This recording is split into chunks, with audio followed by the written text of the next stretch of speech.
We're back. Where we started? All right, Dallas Convicts. All right, gentlemen. Moving on. Dallas Convicts. Dallas Convicts are 1-4. John gave him a C. I gave him a D+.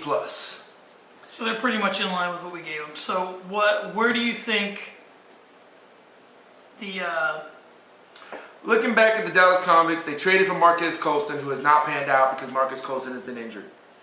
He's got David Nelson, picked him up off the waiver wire, starting his lineup. From looking back at his draft, he's actually the most active when it comes to trade. He's the most open to trade. So, I mean, Kendrick Funbasket, you know who to go to. Looking back, his team is still what I thought it was. He had some older players who I thought were going to underperform. Michael Turner has not performed like a first round draft pick.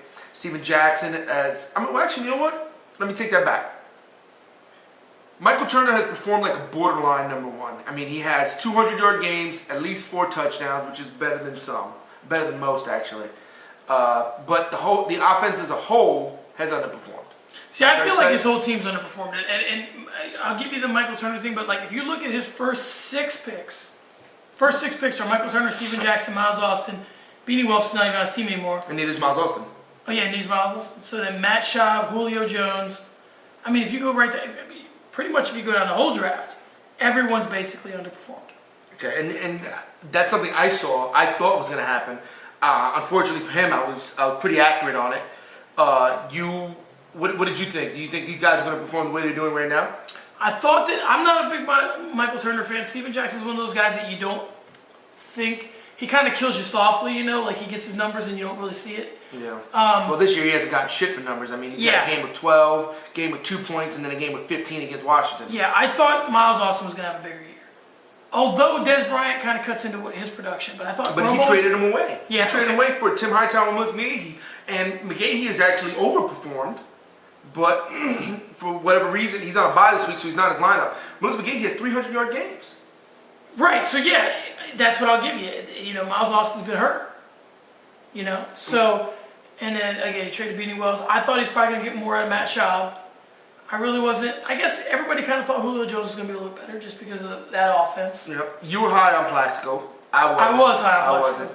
I wasn't. You drafted Ricky Williams a little bit too early, in my opinion. If I had to regrade his draft today, I think I'm going to stay with the D+. Would you stay with your C? I may downgrade to a D+. I just don't see... I mean, he's had some unfortunate things happen, but I don't see where, in retrospect, I mean, I see where he thought he was going to get production from, but I think he kind of, I mean, maybe wisely with Austin, but he bailed on some of his early picks, and I just don't see where and his late rounds, I mean, Plaxico has I mean, late round, Plaxico at 105 is okay. Patriots, D's the worst passing defense in the league. Lee Evans, not on his team anymore. Let him go. DeMarco Murray hasn't done a goddamn thing. Jay Cutler, one of the worst quarterbacks in the league. Matt Bryan, last pick. I mean, that's your kicker. What are you gonna do? So I think he maybe drafted guys late that he could have picked up. So from that perspective, and then he got some underperformance early. So I mean, the guy's 1-4. Yeah, guys 1-4, and it's not to knock on the Dallas Convicts, but they right now for me they are who I thought they were gonna be. Bill Parcells says you are what your record is. Okay. So there you go. So. Moving forward, do you think he can improve? What would you give him moving forward? Do you think his team has potential to turn it around? I don't know where the points are going to come from, man. That's my problem. He picked up Meacham. You know, who knows what New Orleans, you know. Yeah. Meacham's the kind of guy, and he's already got Colston, but Meacham's the kind of guy that you play, and he happens to be the guy that catches 3 touchdowns that week. Yeah. He picked up David Nelson. I like David Nelson. I like David Nelson as well. I just don't know where now Julio Jones is out. I just don't know where the points are going to come from. It would take a substantial change in the NFL for all of a sudden, you know, Turner to get hot. Well, Turner's playing good, but Jackson to get hot. I think he has a lot of potential on his team. I don't. It's hard when he's going to have to play the matchups, and once Melissa McGahee gets back in his lineup, if he stays healthy and doing what he's doing, he's going to have 3 not flashy running backs who are going to hopefully perform 15 to 18 points for him. If he can get that and get Matt Schaub on track, I think he can have a solid team. But can he turn around 1-4 to make it playoffs? I don't think so. I think he'll be more like a 6-17. Yeah. So Schaub's big though. and you know what happened? It was 6 and 7 when he was 6 and 7 2 years ago, I believe. What? I think he was 6 and 7 when he did it. When he snuck in the playoffs. When he won the division and then made a run in the playoffs to win it all. So is he out of it? No. But I'd give him long odds. I'd give him long odds. So moving forward, I would have to stay with the D+. And no playoffs for you. And no playoffs. What do you think? Yeah, same thing. I don't think he's going to make playoffs. All right. I'm crazy about the same. All right, moving on. We went with the Delta River Rats. The runner-up 2 years ago. I don't know if he made the playoffs last year, but that's not my concern today. So, Delta River Rats, we both gave him A's. We gave him the highest grade. I gave him the only A in my draft. We gave him the highest grade that we've given out, which is an A, because I don't think anybody's ever received an A+. Right. So, looking at his draft, what do you think? He's had some bad luck. Bad luck. Some things that, some things that you didn't think were going to happen. I mean, I think that Matt Ryan's clearly underperformed. Obviously. Deshaun Jackson's clearly underperformed. Mario Manningham's been injured. Andre Johnson's been injured. So now, if you get the production you thought from all those four guys, he's probably... Yeah, but I mean, he also drafted his number 2 running back was going to be Noshawn Moreno, who is not performing. I mean, he's splitting time with Willis McGahee, who we knew, but he's essentially lost the job to Willis McGahee, who's getting 100 yards a week right now. Yeah. Well, here's the thing about fantasy drafts, and again, I go with names, so that's my thing that I do. But there's certain guys that fall in love with certain players, and I think that this will probably be the last year, but I think that he is someone that thinks, I'm going to have Noshawn Moreno the year he breaks out. I'm going to have C.J. Spiller the year he breaks out. I mean, okay. I think that I remember pretty distinctly that he's always been big on those guys. Yeah. So he's going to take them so that he wants to be right about those two guys. And that's what I see with his running backs. And then as far as again, he's had some bad luck with underperformance. Deshaun Jackson, Manningham, and Matt Ryan. Yep, and I still love his Andre Johnson, Darren McFadden picks. I'm still not a fan of Deshaun Jackson, but I mean, it was a good pick. Matt Ryan in the 4th round, probably a little early, or at 39, but I mean, it was a pretty decent pick. I thought he was going to have a great year. I thought he was going to have a monster year, actually, and his whole entire offense is underperformed. Mario Manningham at 63, Jimmy Graham, the number 1 tight end in the league, at 82. Yeah. I think overall, if I were to regrade his draft, obviously I would bring it down to a B. Unfortunately, Andre Johnson's been hurt. Matt Ryan's underperformed. Noshawn Moreno hasn't performed. With Mario Manningham doing okay, Jimmy Graham being stellar. And another thing, let's kind of talk about this in terms of his roster. I mean, he's made some free agency moves, but I just think that from him, I mean, again, the difference between 3-2 and 4-1 is one game. But when you look at it, it's easy to just sit here and throw roses at the feet of a guy that goes 4-1 and tell a guy 3-2, okay, your draft was okay. Yeah. Because of the way it looks to your eye. But I mean, under the circumstances, 3-2 is fantastic. Considering the underperformance you got, and you haven't had Andre Johnson for the bulk of the year, you haven't had Manningham, Deshaun Jackson. I mean, you never can tell how someone's contract is going to affect their play. Yeah. Jackson's contract is clearly affecting his play. Yeah. So I mean, he's got still 3-2 under the circumstances of what he's had to battle against is good. It's really good. So and I think he's gonna make the playoffs. Absolutely. If I were to redo his draft, I'd give him a B. And moving forward, where are we gonna go with? I mean, I think he'll make the playoffs. I think if we were to regrade him, I'm not crazy about the Moreno pick. I'm not crazy about the C.J. Spiller pick. They were kind of early. Not crazy. You didn't know with Jackson, A, how the contract was going to affect him, and B, how great LaShawn McCoy was going to be this year and how much that would diminish his role in the offense. But again, you got when the guy underperforms and you drafted him, you have to own that. Yeah. So I mean, I would say a B.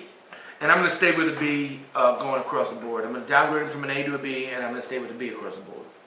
Now, and which moves us on to the Zona Sun guys, which is really fitting because this is to me the two guys that I want to compare because it lets you know there's two different 3-2s. Yes, absolutely. Okay, so River Rats is 3-2 based on his underperformance of certain guys where he probably would have been sky's the limit kind of guy, favorite for the win. Zona Sun guys really has some guys overperforming that's made him 3-2. Yeah. I mean, of course, again, back with the video game numbers, Aaron Rodgers, but I mean, Steve Smith. Steve, yeah, no, I. He's back to being Steve Smith, you know? And, I mean, if I were to look at his lineup, I mean, Arizona Sun Gods, you graded him as D. I gave him a C-. And if you're looking at his draft, let's go to his draft for a moment. The Arizona Sun Gods went with Rashard Mendenhall, number 1, who I loved. Aaron Rodgers, number 2, who ended up being, right now is the number 1 quarterback in the league, hands down. Joseph Adai is not really playing much. Antonio Gates has been hurt. Percy Harvin. Steve Smith is overperforming. Percy Harvin is underperforming. right. Eagles defense is clearly underperforming. Looking back at his draft, I mean, I'd have to continue on with the grade I gave him of a C. But he's got His 9 team is littered with free agents. He hasn't done the free agency like Clayton has in terms of success, but he certainly has been active. Yes, he has 8 guys free agency. 5 of them starting for his team.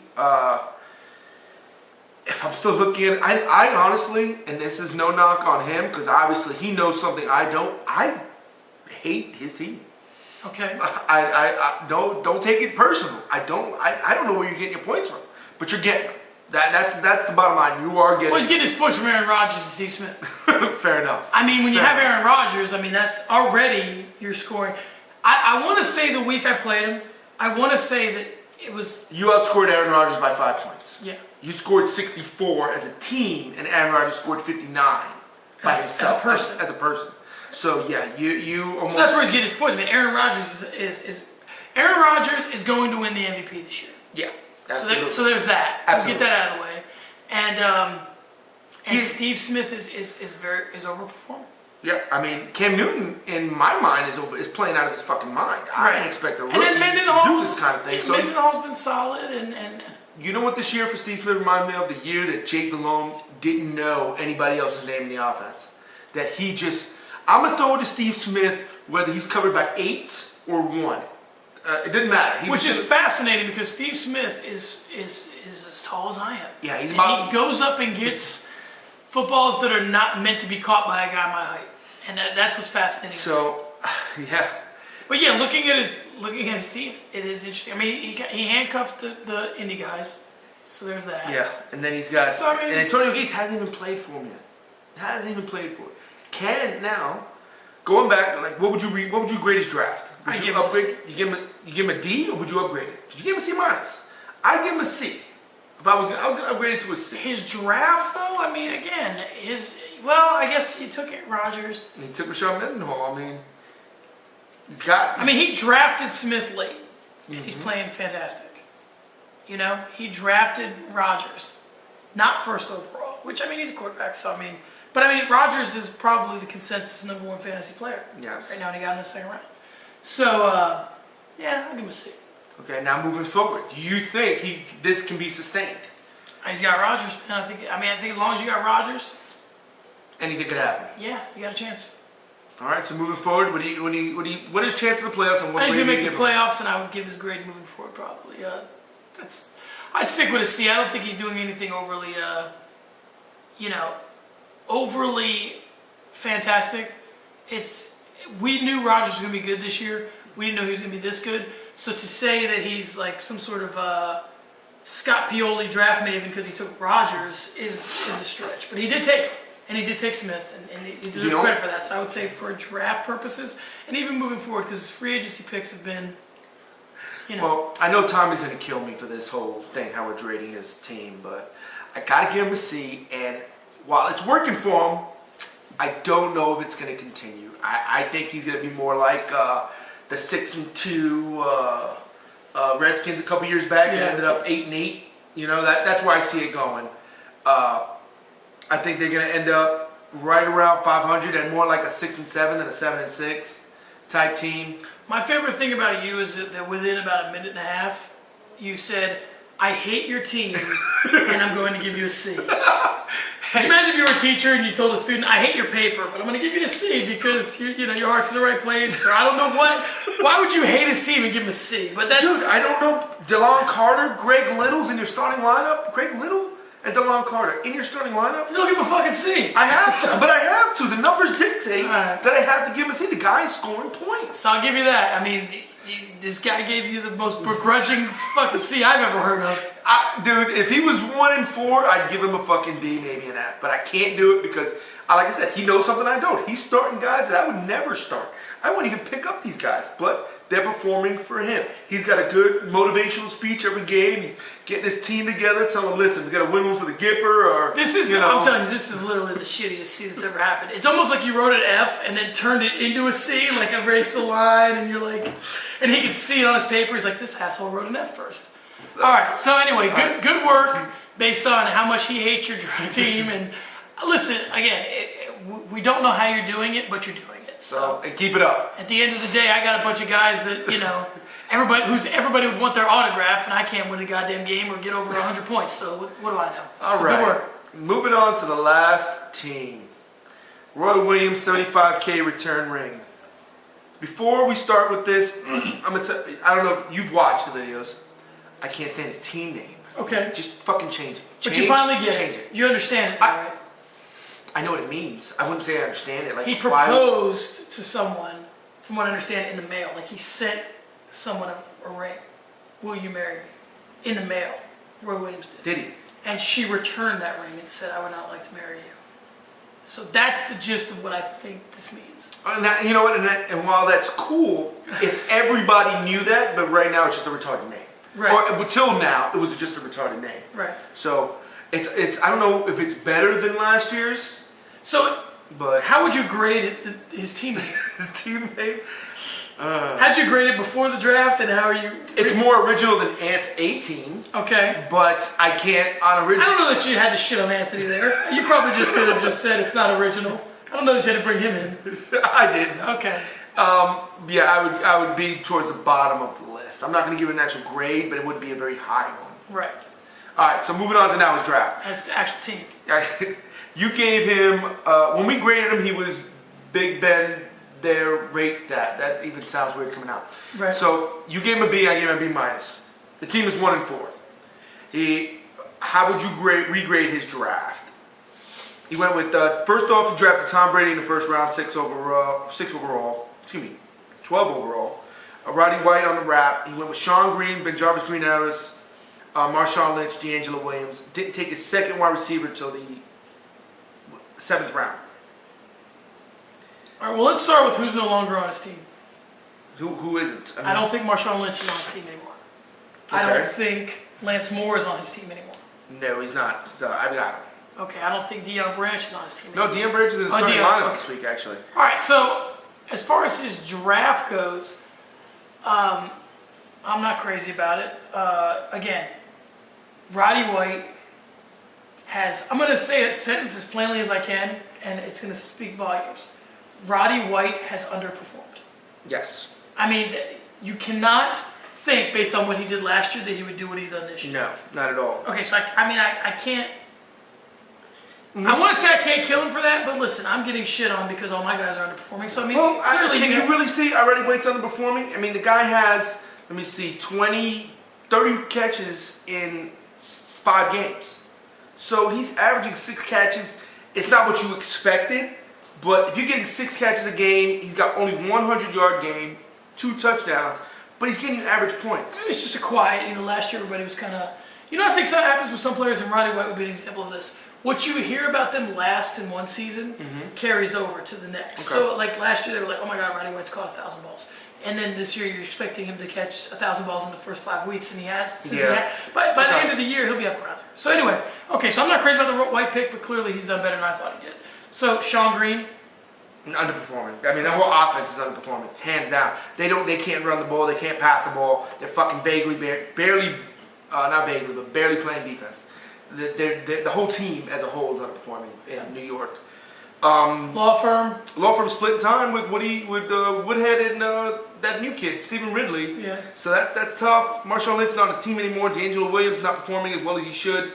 Lance Moore, like I said, he cut him. Daniel Tomlinson, he has a handcuff to Sean Green, and neither one is doing well. See, I don't know. For me, for his perspective, I would almost maybe lower his draft because you take Brady. For me, it just looks like he went on a. When you go on a run of running backs like that, it makes me feel like you don't have confidence in any of them. Yeah. Because you take 5 running backs in 6 rounds. So it's like. He took 6 and 7 rounds, actually. Yeah, so he But took Lance Moore, the 6 only way in there. in 7 rounds. It makes you think, well, what about these guys don't you like? Because you're clearly not going to start 7 or 6 or 5 or 4. Maybe he was looking for trade bait. I mean, that could be an avenue he went down. But if I were to redo his draft, I would give him a C. Hand down. If I were to regrade his draft, what about you? Yeah, C minus, maybe a D. I'm not crazy about all those running backs. Now they've underperformed, but again, you own the underperforming of your players. So yeah, I would say, in retrospect, that I'd probably give him like a C minus or a D. Okay. Now moving forward. Moving forward, I actually like what he's done in free agency. I mean, he picked up Greg Olsen in free agency. That's big. Aaron Hernandez. Aaron Hernandez in free agency. Eric Decker in free agency. I mean, he's picked up some guys. Now, is he going on this guy had a good week, let me grab him real quick? Maybe, but Eric Decker's sustained some production, I believe. So is Aaron Hernandez. Aaron Hernandez, he's only had 3 active weeks because he was hurt for 2 weeks. But in those active weeks, he was 7 receptions for 100, 7 receptions for 60, both 1 touchdown each, 5 receptions, 56 against the Jets. So Brady loves going to him. So yeah, I mean, he looks for him. He doesn't look for him any more so than Wes Welker or Gronkowski, but he's going to look for him. And I mean, he's not. I would probably feel more confident having Aaron Hernandez than I would Deion Branch.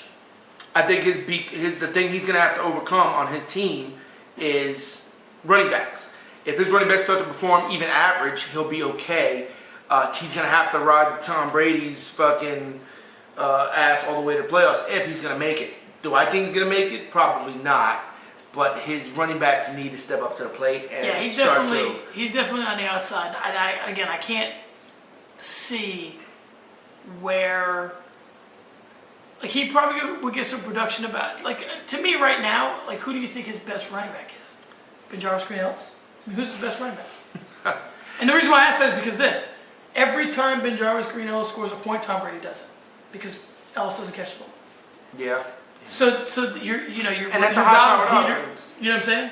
So that's the thing. And would you rather have Ellis running or Brady throwing?